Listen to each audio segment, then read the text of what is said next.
네, 이번에는 홍준표 후보 캠프 비서실장을 맡고 계신 김대식 국민의힘 의원 전화 연결돼 있습니다. 안녕하십니까? 예, 안녕하십니까. 오랜만입니다. 예, 자, 국민의힘 원내수석 대변인직 사퇴하고요. 홍준표 후보 지지 선언하셨는데요. 네. 이 직을 관두면서까지 지지하신 이유 뭔가요? 예, 저는 정치인들이 모든 그런 현안, 그리고 청렴성, 이렇게 다른 건 다 갖춰 있어야 되겠지만은 정치인은 두 가지를 갖춰야 된다고 생각을 합니다. 먼저 미래를 보는 해안이 있어야 되고, 자기만의 독특한 통찰력, 자기만의 독특한 아이덴티티를 가지고 있어야 되는데, 저는 우리 국민의힘 후보 중에서 이 두 가지를 유일하게 갖춘 분이 홍준표 후보다, 이렇게 생각을 하고, 예. 홍준표 후보님과는 제가 2017년도 자유한국당 대선 후보 시절에 예. 제가 수행단장을 맡았어요. 예. 그리고 당대표 시절에 여의도 연구원장을 맡으면서 함께 당 개혁과 대한민국의 미래를 고민해왔다, 이렇게 생각을 하고, 이번 홍준표 후보가 지금 내세운 것은 정권 교체냐 정권 재창출이냐가 아니라 예. 홍준표 정권이냐 이재명 정권이냐 이런 그 아젠다를 던지면서 우리 국민들에게 한번 물어보겠다. 예. 그래서 의회주의자고 예. 홍준표 대표만이 저는 이재명 후보와 예. 정말 본선에서 같이 정권을 놓고 하는 모습, 이런 것에 대해서 가장 그 책임이 가장 잘 감당할 수 있는 분이 저는 홍준표 후보다, 이렇게 생각을 해서 제가 모든 원내수석 대변인, 그다음에 초선의원 대표를 사퇴하고 제가 비서실장으로 함께하게 됐다, 이렇게 말씀을 드립니다. 예. 어제 1차 경선 토론회 어떻게 보셨습니까? 이 토론회라는 게 본래 이게 정책과 국가 비전 이런 예. 것을 놓고 검증의 장이 돼야 되는데, 예. 저는 좀 솔직하게 해서 한 국민의힘 이 토론회가 조금 밋밋하고 예. 조금 뭔가 부족했다는 좀 느낌을 그래요? 예. 받았습니다. 다만 이 민주당은 어떻게 보면은 좀 지금 순회, 우리도 이제 내일 컷오프가 4인으로 좁혀지면은 예. 전국을 순회하면서 지금 할 건데 조금 부족한 면이 없진 않아 있다, 이렇게 생각을 합니다. 예. 그거나 이것은 우리가 지금 자평할 게 아니라 예. 우리 국민들이 어떻게 보고 계실까, 예. 또 어떤 점에 주목하고 있을까, 이것은 예의주시하면서 우리 토론에 임하고 있다, 이렇게 지금 보고 있습니다. 예, 국민들이 예의주시할 것이다, 이 말씀 때문에 제가 더욱 여쭤보는데요. 어제 홍준표 후보의 질문에 대해서 굉장히 또 비판이 많았습니다. 어떻게 보십니까? 예를 들어서 한동훈 후보의 어떤 외모를 가지고 질문을 한 것, 이런 거에 대한 그게 지금 그렇게 중요한 문제라고, 이런 비판에 대해서 어떻게 보십니까? 그런 것은 저는 중요하다고 보지는 않고요. 예. 정치적 상징과 표현 자유 언제든지 이제 존중되어야 하지만은 예. 어떻게 보면 토론회는 정책과 철학의 장이 돼야 되지 않겠어요? 예. 그죠? 예. 그런데 어제 질문이 핵심적인 것은 다 피해가고 예. 그 부분만 이상에 좀 부각이 되어서 예. 좀 안타깝게 생각을 합니다. 예. 물론 표현이 불편할 수도 있지만은 어떻게 보면은 그런 이 정치적 논쟁의 본질을 좀 흐릴 정도의 문제는 저는 아니라고 봤는데, 예. 오히려 그것이 인신 공격성으로 확대 해석하는 것 같아서 저는 무척 안타깝게 생각을 하고, 예. 우리 한동훈 캠프뿐만 아니라 한동훈 후보께서도 예. 그냥 웃고 넘어갈 수 있는 문제가 아니었나, 이렇게 보는데, 예. 좀 그런 점에서 좀 본질이 흐려졌다는 이런 거, 그러니까 이미지 정치를 하지 말고 앞으로 좀 정치 이런 핵심적인 이 부분에 대해서 좀 신경을 써라. 예. 이런 선배로서의 하나의 좀 어드바이스였다, 이렇게 봤으면 좋겠다, 이런 생각을 합니다. 그런데요, 이게 공격을 하는 쪽에서 이렇게 봤으면 좋겠다라고 넘기는 게 아니고, 이게 네. 그런 어떤 홍준표 후보님은 정치를 오래 하신 분 아닙니까? 그러니까 어떤 그렇습니다. 그 일반적인 정책적 부분보다 그런 자극적인 말이 기사가 도배될 거를 과연 모르고 하셨을까? 그렇다면 그런 어떤 질문 자체의 품위를 좀 높이기 위한 그 예. 질문 자체가 그런 결과를 가져올 거라는 건 충분히 예측 가능하실 텐데 그분에 대한 과오로 해석하는 부분에 대해서는 크게 할 말이 없으실 것 같아서요. 예. 그렇습니다. 이거 저는 뭐 지금 후보가 아니기 때문에 예. 후보가 그 현장에 가서 즉석에서 저는 생각을 했다고 생각을 해요. 예. 뭐 무슨 의도적으로 했다고는 보지 않습니다. 그 홍준표 후보는 그 청년들하고 대화 속에서 제가 물어봤어요. 왜 그 질문을 던졌느냐. 아, 홍준표 후보도 좀 후회하고 계십니까? 혹시 그 질문 던진 거에 대해서? 뭐 후회하고 그런 거는 아니고요. 예. 제가 이제 물어봤어요. 왜 그런 질문을 던졌느냐 예. 하니까 가기 전에 그 플랫폼에서 이 문제 이거는 꼭 질문을 해라. 이렇게 좀 어떤 청년이 이렇게 질문을 했다고 그래요. 예. 그렇지만은 그 질문을 하고 안 하고는 본인 판단이 아니겠습니까, 그죠? 예. 그래서 홍준표 후보는 그런 질문을 던진 것은 뭐 본인이 늘 강조했듯이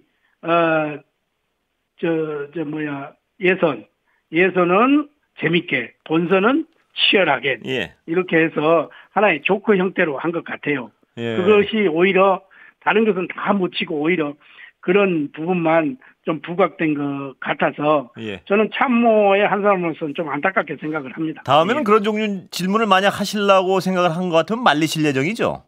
그렇죠. 예. 저는 말릴 생각입니다. 예, 알겠습니다. 자, 그런데 이거는 어떤 좀 주변적인 논란일 수도 있는데 중요한 논란은 바로 아까 말씀하셨던 계엄에 대한 입장입니다. 예. 홍준표 정권이냐 이재명 정권이냐를 유권자들이 선택할 때 홍준표 정권은 계엄을 해프닝으로 생각하는 정권입니까? 제가 그 질문의 요지는 바로 그겁니다. 왜냐하면 해프닝이라고 표현을 하셔서요. 홍준표 정권은 이번 정도의 계엄은 해프닝으로 해석하는 정권으로 유권자들이 봐도 되겠습니까? 아니, 뭐 그렇게 보기 이전에 홍준표 후보는 그 계엄에는 명확히 반대했지 않습니까? 그러나 해프닝이라고 표현하셨죠. 탄핵에는 정치적으로 좀 과하다. 예. 가진 하야가 옳다라는 입장을 견지를 해왔고요. 예. 이미 탄핵이라는 것은 헌법재판소의 판단이 나온 현재 상황 아닙니까? 예. 이것은 중요한 것은 후보들 간의 입장 차이 그 자체보다 예. 과연 그 논리를 국민들에게 이해가 가능하도록 설명할 수 있느냐는 것에 저는 초점을 맞춰야 되고요. 예. 그러니까 24년 작년 12월 3일 날 계엄은 헌법적 한계를 넘어선 행위라고 본 거 아닙니까? 그죠? 아니요. 그 판단과 책임을 어떻게 정치적으로 김 의원님, 제가 이 부분은 굉장히 중요한 부분이라서 제가 좀 약간 집요하게 여쭤볼 수밖에 없는데요. 헌법의 한계를 넘어섰다고 표현을 하셨지만 홍 후보님은 제가 기억하기에는요. 분명히 이건 2시간 만에 끝난 해프닝에 불과한 계엄이다. 탄핵을 할 정도는 아니다. 이렇게 규정을 하셨어요. 그러면 앞으로 어떤 정권... 네, 그러니까 저는 법조인이 아니었기 때문에 거기에 구체적으로 제가 말씀을 드릴 수는 없지만은 홍준표 후보는 법조인 출신의 한 사람이잖아요. 그러니까 그분이 법조인이 봤을 때 탄핵은 잘못됐다. 그러나 이게 계엄은 잘못됐다. 그러나 탄핵에까지 이렇게 갈 수 있느냐. 그리고 현직 대통령이기 때문에 하야할 수 있는 그 시간적인 여유를 줘야 되지 않겠느냐. 이런 입장을 본인이 설파한 것 같아요. 예, 이 부분이 너무나 중요한 부분이라서 제가 다음 질문을 못 넘어가고 좀 추가 질문을 드릴 수밖에 없다는 점 양해해 주시고요. 뭐냐면 아까도 말씀하셨지만 홍준표 후보는 정권 교체냐 정권 유지냐의 문제가 아니고 홍준표 정권이냐 이재명 정권이냐로 구분한다 그러시지 않았습니까 이번에? 예. 그렇다면 홍준표 정권은요. 대통령이 야당이 말을 안 듣는다고 해서 계엄을 선포하고 그걸 금방 해제되면 이건 해프닝이다로 규정하는 정권이 되는 거예요. 그래서 이게 굉장히 중요한 부분인데 그걸 국민들한테 선택할래라고 묻는 거란 말입니다. 그런 정권을 선택할 수 있겠습니까, 국민들이? 그러니까 그거는 국민들의 판단을 맡기는데 지금 홍준표 대표 입장에서 이제 홍준표 후보 입장에서는 그때 지금 본인은 대구시장으로 지금 있었을 적 아닙니까, 그죠? 그러나 이게 지금 어떻게 됐든 간에 헌법재판소에 우리가 최고 기관에서 헌법재판소에서 판결이 탄핵으로 났기 때문에 이것은 엄연한 잘못됐다고 판결을 내린 거 아닙니까? 그렇습니다. 이것을 수긍하느냐 수긍하지 못하느냐 이걸 놓고 본다면 헌법재판소에서 판결했기 때문에 이거는 우리가 수긍하고 승복해야 된다고 저는 생각을 해요. 그 김 의원님 생각이시지 홍 후보님의 말씀을 듣다 보면 과연 수긍을 하는 얘기인가 저것이? 그런 의심을 할 수밖에 없는 게 왜냐하면요. 해프닝에 불과해서 탄핵은 과하다고 주장을 하고 계시잖아요. 근데 어떻게 그러니까 본인이 이제 판단으로 법률적으로 판단으로서 법률가 입장에서 보면은 이것은 계엄은 잘못됐지만은 탄핵에까지 갈 수 있는 건이었느냐 안 건이었느냐 이것은 좀 과하다. 이것이 이제 홍준표 후보의 생각이고. 그래서 이제 저는 참모의 입장에서는 지금 현재 헌법재판소의 판결이 났기 때문에 이것은 승복할 수밖에 없는 거 아니냐. 그리고 홍준표 정권이냐 이재명 정권이냐 하는 것은 이번에 이 국민들에게 한번 이거 판단을 내려봐야죠. 제가 그런 거 아니겠습니까? 제가 김 의원님 말씀하고 홍 후보님 말씀이 약간 어떤 다른 부분에 대해서는 더 여쭤보진 않겠습니다. 왜냐하면 후보님의 생각과 약간 다른 부분이 있으신 것 같아서요. 그렇습니다. 자, 내일 1차 컷오프 누구 올라옵니까? 김 의원님 보시기에는. 저는 4명. 지금 언론에서도 그렇고 제가 보기에는 저는 홍준표, 한동훈, 김문수 이 세 분은 이미 결정이 됐다고 보고요. 지금은 나머지 한 분인데 누굽니까? 나경원이냐 안철수냐 이 두 분 중에 한 분 아닙니까? 저는 개인적으로 이제 나경원 후보하고 친하기 때문에 나경원 후보가 올라왔으면 좋겠는데 이것은 이것은 제 희망사항이고 우리 국민들이 이제 무작위 출출 지금 한 8,000명 정도에게 묻는 것 같아요. 오늘 4,000명, 내일 4,000명 정도. 그렇기 때문에 이것은 제 희망사항이고 결국은 우리 국민들이 결정해 주시지 않을까 이렇게 보고 있습니다. 누구로 전망하십니까? 제가 여쭤보는 건. 저는 전망은 안철수가 조금 유리하지 않겠나 이렇게 생각을 하는데 제 희망사항은 나경원 후보가 올라왔으면 좋겠다 이런 겁니다. 안철수 후보가 조금 더 유리하겠다는 전망이 다수파는 아닌 것 같아서요. 왜 그런 전망을 하시죠? 혹시 그 배경에 대해 여쭤봐도 되나요? 저는 안철수 후보는 전국적인 인지도가 조금 나경원 후보보다 조금 강해요. 왜 그러냐면은 대선 후보로 나와봤었잖아요. 그런데 이제 우리 나경원 후보는 원내대표, 당대표 이런 것으로 나왔기 때문에 지금 대선 후보로 우리 국민들이 인정을 하느냐 안 하느냐 이런 차이점이 있다고 봐요. 그러나 지금 나경원 후보는 그동안에 꾸준하게 앞을 보고 달려왔고 그렇기 때문에 나경원 후보도 저는 경쟁력이 있다 이렇게 보는 겁니다. 자, 한덕수 권한대행에 대해서 어떻게 생각하십니까? 나옵니까? 저는 한결같이 처음부터 끝까지 제가 국회의원 300명 중에서 유일하게 처음부터 끝까지 못 나오실 것이다. 안 나오시는 게 아니라 못 나오실 것이다. 이렇게 이야기를 했고 제가 쭉 방송에서 토론하면서 절대라는 말을 붙였어요. 절대입니까? 절대 저는 나오지시 않을 뿐이다. 왜? 이분은 평생 공직 생활을 하면서 덕망과 또 경험 그리고 모든 인품을 갖춘 분인데 여기에서 지금 한 40일 며칠밖에 남지 않았잖아요. 한 달 남짓밖에 남지 않았는데 여기에서 모든 그 고난 대행의 자리를 생겨치고 지금 국가적인 아주 중요한 사항에 나오게 된다고 하면은 하루아침에 나는 이분의 그 덕망과 인품 그리고 존경을 해왔는데 이게 무너지지 않을까 이렇게 걱정이 되는 입장에서 말씀을 드립니다. 그런데 지금 또 하나는 공직자는 엄연한 정치적 중립성과 직무 안정성을 엄중히 지켜야 할 필요가 있다고 저는 생각을 하거든요. 그런데 제가 본연의 임무에 충실하겠다고 하는데 여기서 흔들고 저기서 흔들고 계속해서 하는 거기 때문에 이것은 저는 국가적인 큰 미래를 보는 입장에서도 저는 바람직하지 않다 이렇게 보기 때문에 저는 한덕수 권한대행이 나오지 않으실 거다 이렇게 확신을 그런데 지금 김 의원님 하셨듯이 당위적으로는 절대 나오면 안 되는 상황인데요. 옳고 그름을 따지면요. 근데 그렇습니다. 지금 하는 행위는 거의 출마를 선언한 분처럼 행보를 이어가고 있습니다. 왜 그렇습니까? 아니 저는 그렇게 안 보고. 그렇게 안 보십니까? 저는 총리님이 대통령 권한대행으로서 아니 지금 한미 관계에 있어서 자동차 관세 문제가 있고 그래서 자동차 회사를 방문하는 거.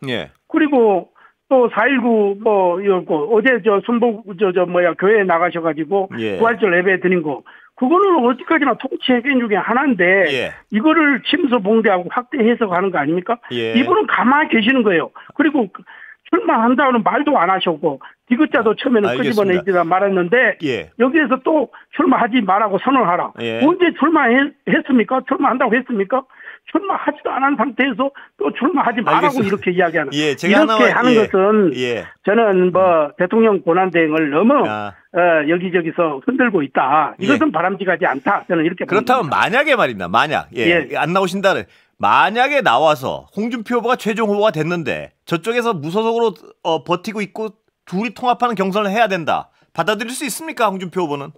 아니 홍준표 후보는 이제 지금 현재 그 빅텐트를 치겠다고 이렇게 말씀하셨기 때문에 예. 저는 지금 현재 우리 한덕수 총리님이 진짜 나오신다 이러면 국민의힘 입장에서는 상당히 흥행이 될 수가 있죠. 아, 예. 흥행이 될 수가 있는데 이분이 안 나오신다니까요? 아니요, 안 나오시는데 만약에 이제 가정법을 해서 나온다고 하면은 빅텐트를 쳐야죠. 당연히 쳐야죠. 통합 경선을 할 수 있는 겁니까? 그럼요. 예. 아, 그래요? 그러면 홍준표 후보도 여기에 대한 분명한 생각을 밝히신 적이 있나요? 나오면 하겠다? 이렇게? 아니, 한덕수 총리님이 나오신다고 하면은 빅텐트를 쳐서 반 이재명으로 가야 우리가 승산이 있다. 예. 이 선거가 굉장히 어려운 선거잖아요. 예. 그래서 반 이재명 텐트를 쳐서 누구든지라고 썼어요. 예. 함께 하겠다. 이런 말씀을 했기 때문에 저는 그렇게 하리라 이렇게 생각을 합니다. 아, 직접 혹시 그거에 대해서 대화를 나눠보신 적은 있나요? 그거는 아직 대화를 나눠보지는 않았지만요. 왜냐하면 홍준표 후보는 굉장히 반대를 하실 것 같은 느낌이 들어서 제가 여쭤보는 겁니다. 왜 그렇게? 왜냐하면 최종 경선에 통과했는데 같이 경선도 안 하고 한 분은 와서 이거 시간이 다 됐습니다. 그러면 이제 빅텐트를 치고 한번 해보는 거죠. 뭐. 또 한번 모시겠습니다. 감사합니다. 네, 감사합니다. 김대식 국민의힘 의원이었습니다. 홍준표 후보 캠프 비서실장입니다.